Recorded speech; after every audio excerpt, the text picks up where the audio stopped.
Well, welcome to today's video. Thanks very much for joining me. In this one we're going to look how to create this animation. Not only that, but we're also going to see how we can do this without using Flexbox, so we can learn a bit more about CSS and how we can use centering properties and things like that. So let's get on with it. So up here I've created a folder called animated lines, and here I'm going to create usual index and also the styles.css, and of course we'll go back to the HTML exclamation. There we go. Zoom in, and before we forget, link styles.css to the HTML file, and then we can open that. And away we go. So let's give it a name. Animated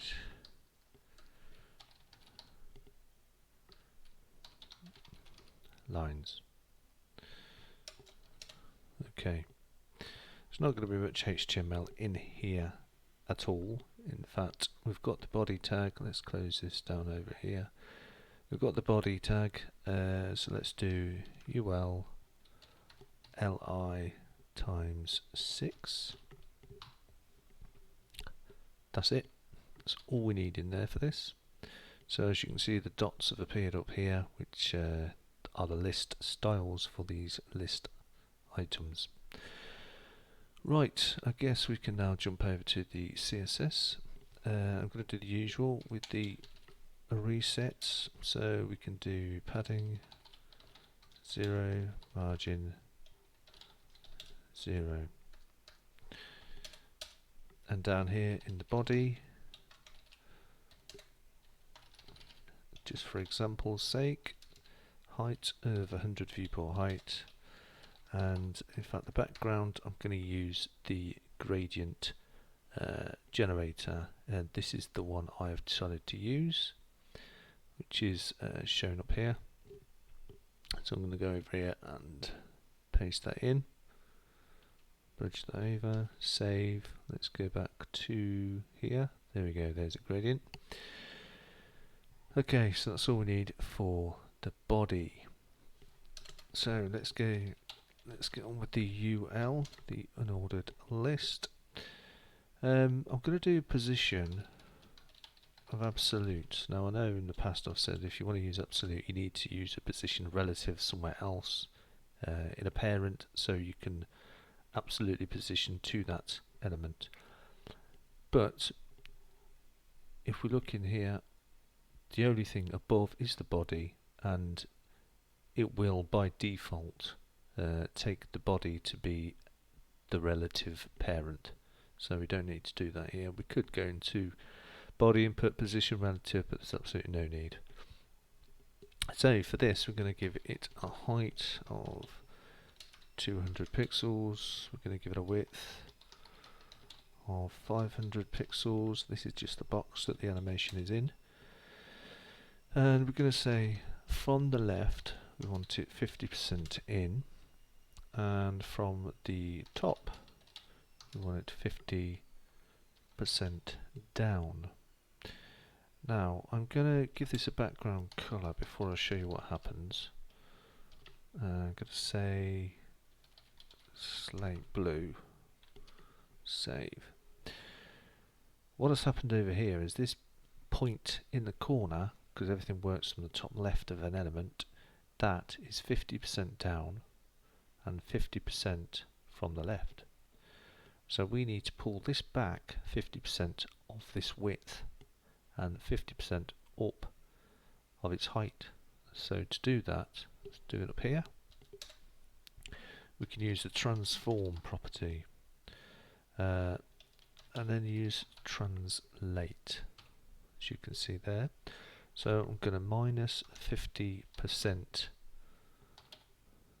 on the x-axis and minus 50% on the y-axis. Save that. There you go, it's now in the middle. You have got translate x and translate y, so you could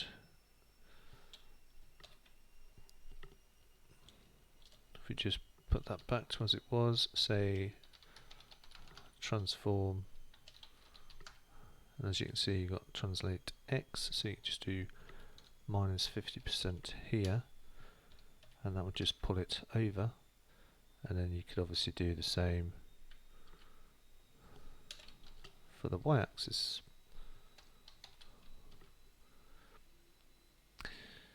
But it's removed the 50% from here because we're using transform again, so you'd have to comma separate here.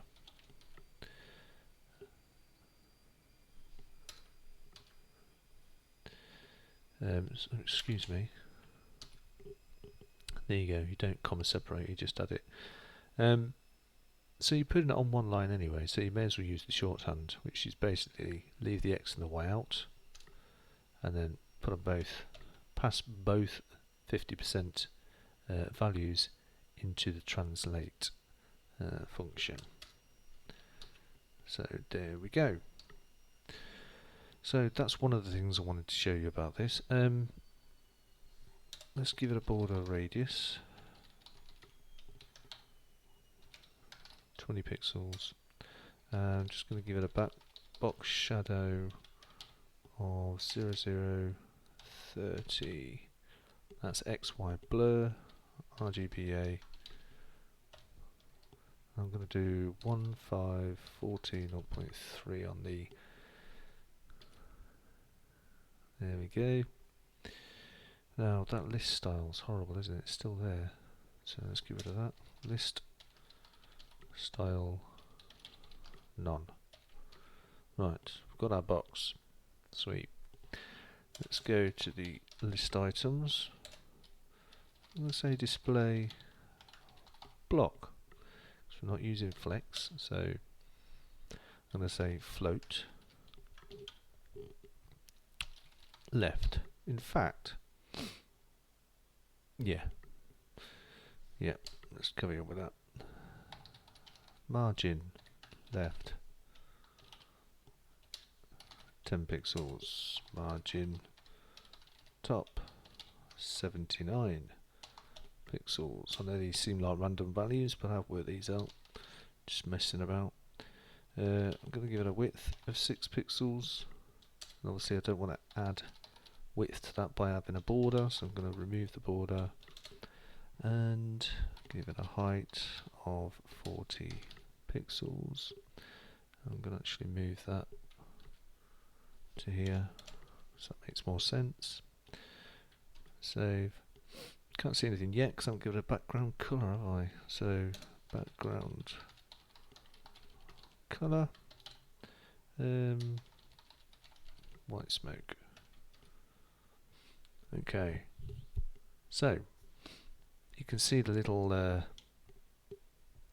whatever you want to call them, lines, and then we need to add an animation. If you look here, they are in the middle. We'll get to that in a minute. Okay, so animation. When we do it, we're going to call it lines. Why not? And it will start, and it will go over 0.7 seconds infinitely and alternately. So it will go forwards then backwards. Okay, to push them all in to the center, because it's not one whole block there, we want to push this first one over, and then these will push along with it. So what we're going to do is take the first one. This is all giving you an idea of what we did without Flexbox, but it also gives you more of an insight how things work, and skills should Flexbox not fill the requirement for what you are doing. Right, so the first child of the list item, so we're taking the first one, this one, and we're saying margin left. Again, I've messed about with these values and I've come up with 189 pixels. There you go, let's move it over. Not sure it's actually in the center, but I mean we've got a width. Where is it? 500 pixels. We've got a width to these which is 6 and a margin of 10. So 1, 2, 3, 4, 5, 6. That's 36 pixels. And 1, 2, 3, 4, 5, 6, 60, 96. Take that off the 500, divide it by 2, and you should have something near 189. Not going to work it out now, just take my word for it. Or work it out, then comment below that I'm wrong. Whatever. Anyway, let's create the actual animation so it does something instead of just sitting there looking at me. Right, so animations, we first have to use the keyword keyframes, at keyframes, then give it a name, lines. We've already used the name up here, but we actually initiate it here or declare it. Open close. So what we're going to do is say at 0% and 50%, we're going to say transform scale of y to 1. So it's already there, so this is what it's going to revert back to. And at 100%, so midway through its scaling, we're going to say, excuse me,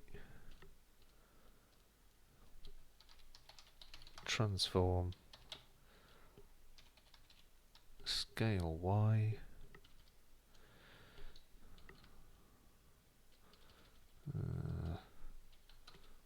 all fingers and thumbs today. We're going to put a 3 in here, so save. And as you can see, it is doing it, but not like this.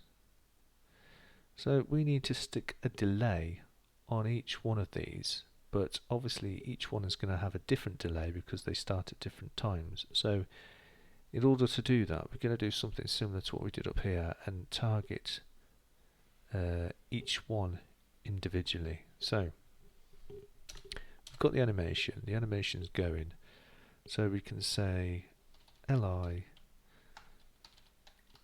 nth child, and in the brackets we'll say 1, and I'm just putting these on one line because it looks neater, but I mean usually you'd see these the same as here, different lines, but anyway. So we can use the animation delay property and set that to 0.1 seconds and save. As you can see, the first one is waiting a bit longer than the others. So if we take this, copy it down, there's 6 there, yep, so 2 in there, 3 in there,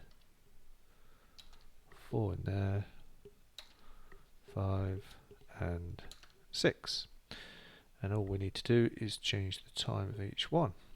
2, 3, 4, 5, 6. Save. And there you go.